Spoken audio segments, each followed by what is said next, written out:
Shalom, bonjour, bana nzambe. Napesi bino mbote na kombo na Yesu Kristo. Tika nzambe apambola bino. Pe apambola mabota nyonso esika bozwami na kombo na Yesu Kristo. Eza bongo Pasteur Jerry ya Ensemble Jésus Vainqueur. Ndeto Yesu suko parler pour na part ya nzambe. Bandeko nanu basabone te bo s'abonner massivement na chaîne na biso eza Jésus Vainqueur TV. Esika wapi bokokuta ba prédication na biso tozako lobela na part ya nkolo.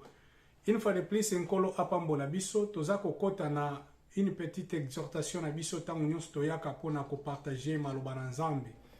E wana tozako kende kozwa mukanda na nzambe oyo tobandaki na yango, pe tozokende ko continuer na yango pona bandeko balandaka biso. Ezali eloko oyo ako continuer kaka place oyo tosukaki akei ko continuer na yango. Verset biblique na biso tobandaki ko parler na yango, to parlaki na mukanda ya Galates chapitre 6 verset na yango 7. Puis tu as qui parler dans le livre il y a Daniel chapitre 5 et puis tu as continué le lot parler dans le livre il y a Daniel.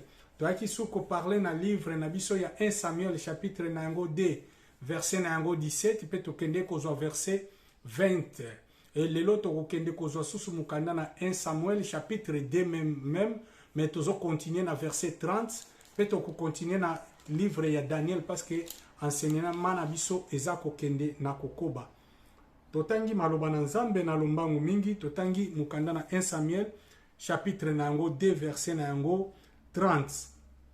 Totangi na kombo na Yesu Kristo.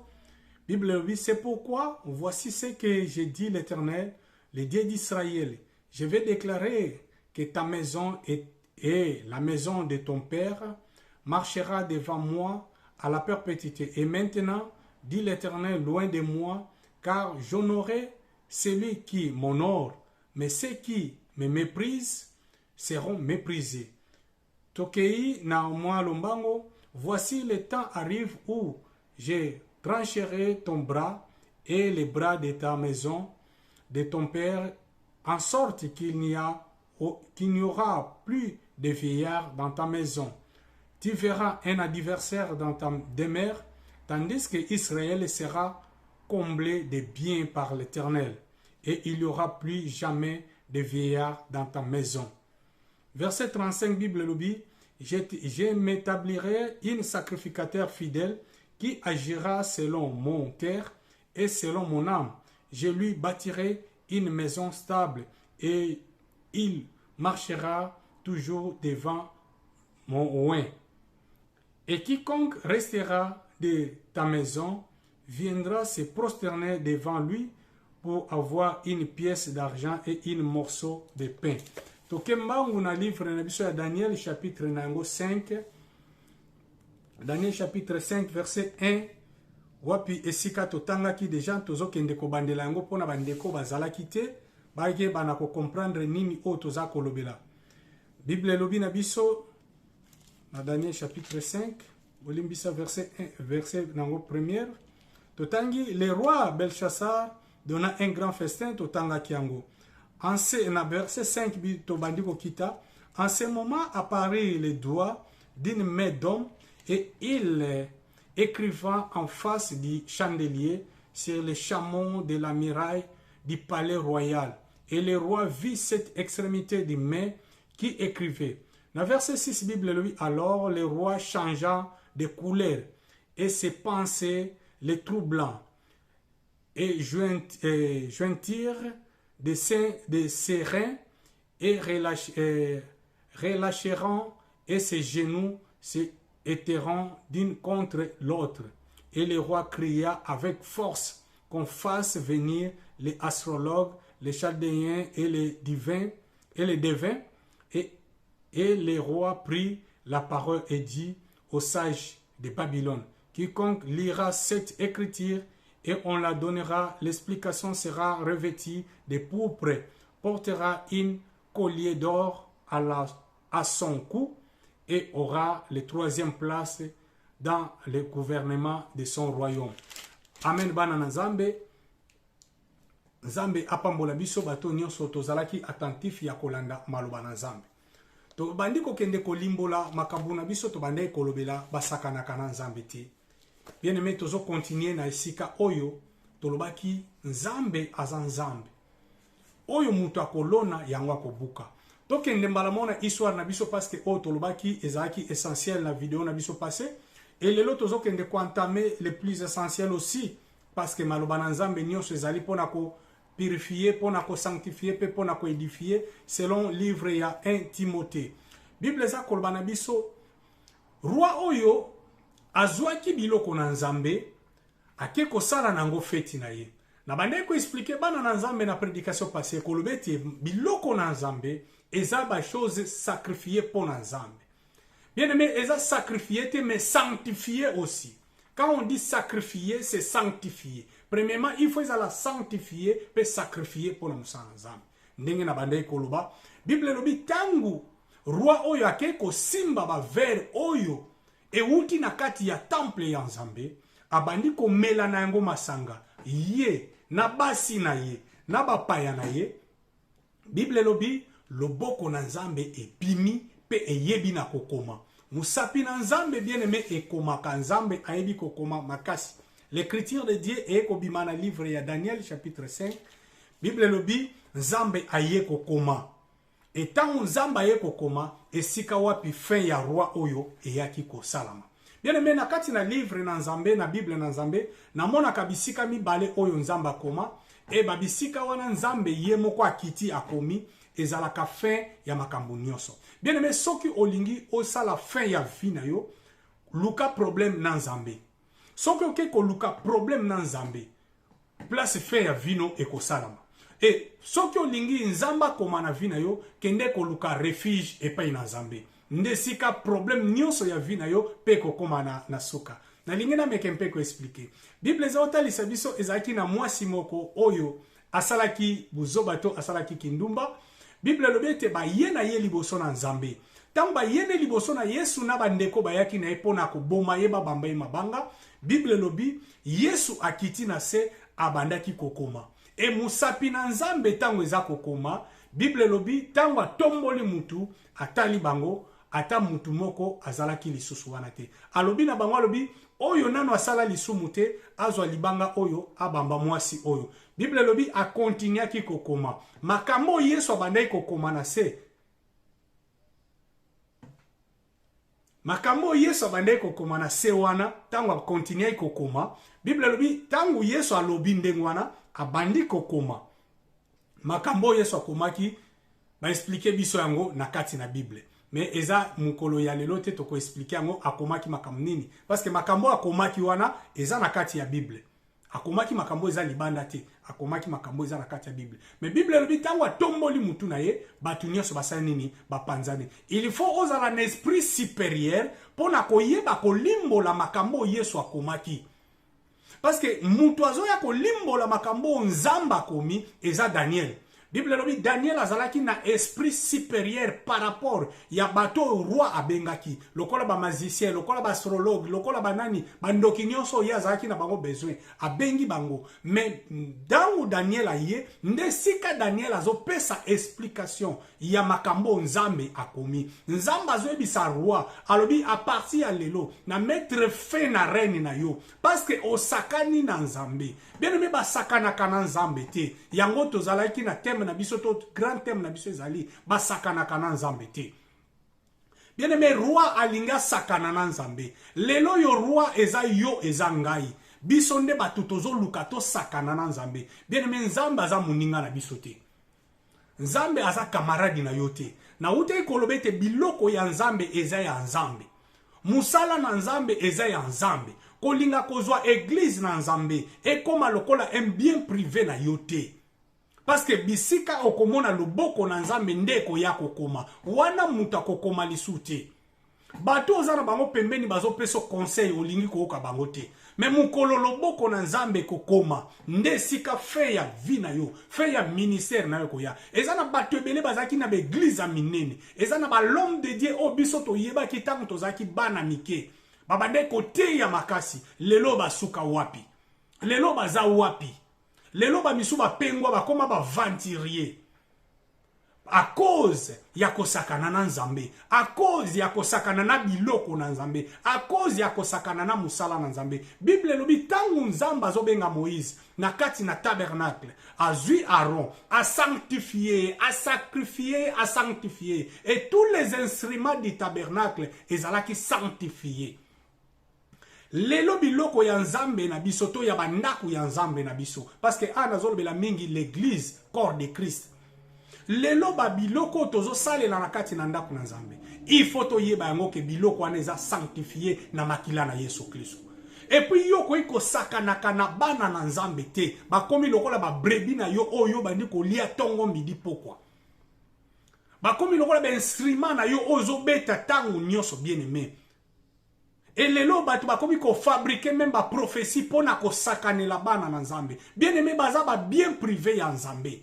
Eza biloko nzambe asimbi pe abombi pe azobatela. Yo komi ko sakana na bango. Et Bible eza koloba na biso roi à se permettre kozwa ba instrument oyo ba bomba oyo bazwaki na kati na temple. Il fallait bazongi sango na temple. Bien aimé to yebi histoire ya malamu. Tangu temple to tangu arche na nzambe elongwe na maboko na ba israélien eke na epai ya ba Philistin. Bible lobi arche na nzambe eke ko détruire oyo Dagon oyo azalaki nzambe ya ba Philistin. Bible lobi arche na nzambe et détruire Dagon pe bebisi ba biloko nyonso et memi malédiction na kati ba Philistin. Bible lobi bandeko wana bazwaki ne fiske sagesse ya koluka kozongi sa arche na nzambe na epai na bakolo nango. Et même ici kutu komema arche ba yebaki yango te. Bake ko tiango likolo na bangombe. Batindi yango ekende. Et soki toke na mukana na nzambe toko kende kotanga yango kuna toza komona yango même na livre ya Samuel bazoko talisa biso ndenge nini David azokende ko récupérer arche oyo bango ba Philistin ba yebaki na kozwa. Bien aimé loko ni tolingi toloba na kati wana. Tolingi tolobete oya nzambe. Nzambe soka sanctifié yango, nzamba purifié yango, apesi yango une force. Eza lokola mutu na nzambe. Mutu na nzambe oyo nzamba yebiye, ata batu ba sakani na yo, ata batu ba lobby, ata ozangi mbongo, lokola oza na nzambe, oza na nyonso oyeleki nyonso. Et biloko na nzambe bien aimé wasakana na ngote. Ye azwi biloko na nzambe akeko lambela yango ba makangu na ye, atieli yango ba vin na ye, abandi ko mela parce que yende roi. Lelo tozomona ba pasteur to ba sala na nzambe, bakomi kozwa monopole na nyonso. Bien aimé zane sika ya nzambe. Kozwa ka nyonso te tikela nzambe place na ye. Lelo ezana bana na nzambe, bakomi ko kende ko simba biloko na nzambe, même ya yote. Bien aimé o kende ko bimisa ba instrument na kati na église parce que yo za guitariste, parce que yo za basiste, parce que yo yembaka, ozwi biloko na nzambe, okomi ko kende ko sakana nango na ndaku na yo, okomi ko kende ko pesa bana na yo ba sakana nango. Bien aimé ozo mema malédiction na malédiction kati na libota na yo. Et Bible lobi na ngai tangu Daniel oazaki un esprit supérieur aye ko limbola makambo nzamba komaki. Bible lobi roi a changé couleur. Imaginez mutu akende ko changer couleur. Bien aimé nzambe azana nkuya makasi. Basakana kana nzambe te. Kosakana kana biloko ya nzambe te. Kosakana kana batu na nzambe te. Ezana batu musu basimba ka bango te. Bien aimé bandeko oyo balukaki ko kende ko simba Moïse. Bandeko ya Moïse bake kosala complot contre Moïse. Pona koloba nini? Ya mimona kanini? Ya kanisaka nini? Kaka yende mutakuta na kana nzambe. Kaka yende nzamba lobelaka. Bien aimé.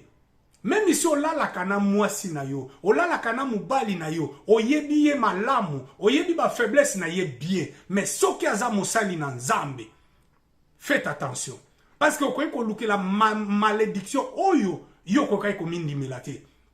Et Bible lobi nzamba yoki bango pa siliki. Bino boza ba nani pona ko juger mosali na ngai. Et Bible lobi nzamba iko beta bango na lepre. Bien aimé kozalaka na kati ya bato ba kritikaka bato na nzambe te. Kozalaka na kati ya likopa oyo bato ba fingaka basali na nzambe te. Basakanaka na nzambe te. Oyo nzamba sanctifié a purifié ekotikala ya nzambe. Bien aimé roi ake kozwa biloko ya nzambe abandi kosaka nango. e nde esika wana wapi Daniel ayaki kolimbola alobi ete lelo nzambe amettre fin na kati ya règne na yo. Soki tolobi tokende kotanga yango eza penza mwa mulai, histoire ya Daniel o eza mwa mulai, histoire eza mwa mulai penza. Daniel aye ko interpréter ndoto banda na verset 10 okiti kaka na chapitre 5 okiti okomona ete kuna Daniel aza kotalisa makambo nyonso o nzambe akomi. Yango na ute ko biso ke makambo Yesu akomaki na se na mabele nyonso eza ya kokomama na kati na se na moi oyo. Et Bible eza koloba na biso bien aimé roi aibi ko changer couleur. Et sika batu baye komona ke nzambe aza nzambe na bomoi. Et nous avons un Dieu oyo lelo tokomi ko sakana na ye. Na ute koloba même na kati na ba église batu bakomi ko ya ko sakana na nzambe na kati na ba église. Batu bazwe église lokola lié ya ko defisa biloko pe ya ko somba biloko ya nzambe komi ya ko saboter na makolo na biso. Bien aimé biloko na nzambe naza ko yebisa bino na kati na tabernacle biloko nyonso o ya nzambe eza sanctifié pe eza purifié na kati na église ndenge zalaka wana omoni mwana na yo asimbi biloko ya nzambe asimbi kitaka o tobetaka ake ko saka na mbunda longola ye eza une sorte ya koluka ko benda mwana asimba malédiction te. Bien aimé même bakiti o to fandelaka oye ko bebisa bakiti to pesio bakiti o kende na ngo pona matanga pona likambu songolo po esunga yo ozwi bakiti wana obebisi luka mususu sombi oya kozongisa parce que eza biloko ya nzambe eza ya pasteur te. Pasteur asungi yo apesi yo bakambi basungi yo bapesi yo luka ozongisa eza ya nzambe eza ya mutu te. Bien aimé basakanaka na nzambe te. Na ute koloba bi eloko ya nzambe eza ya nzambe elie ya kilti basakanaka na yango te. Eza place na biso ya koya koluka ko résoudre ba problème na biso te. Lié ya kilt eza place oto ya kotombola maboko etanke ba santo. Shalom bana na nzambe. Ba exhortation na ngai mikolo eza kaka boye pona kotalisa biso to comprendre te musala na nzambe bien aimé za pasi. Mais nzamba pesa kabiso makasi ya ko surmonter ba pasi wana. Mais biso nde batu tozo komisa yango susu plus dire parce que tozo sakana na nzambe. Tokomi koluka kosakana na basali na nzambe to Bible eza koloba na biso na mukana na nzambe na Samuel totanga kyango Bible eza koloba ete soki ozwi problème na muninga no mutu okoyeba na kobongisa mais soki ozwi problème na nzambe nani akoluka kokotela yo nani akozala avocat na yo liboso na nzambe azali te. Donc luka obendana oluka ka ba problème na batu mena nzambe te ba luka ka ba problème na batu mena nzambe te.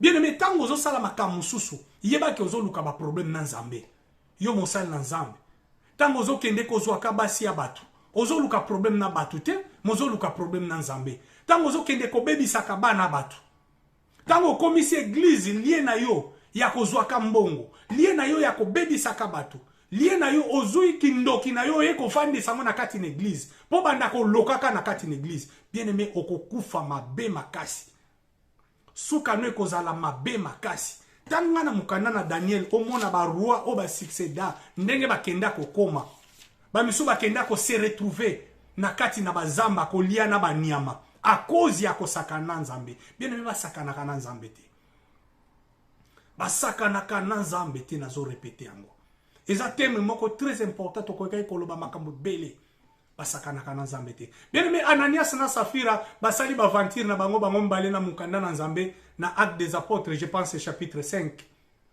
Omona ke Ananias na Safira basali ba aventure mwasi na mbali baye kokosa apôtre Pierre pardon.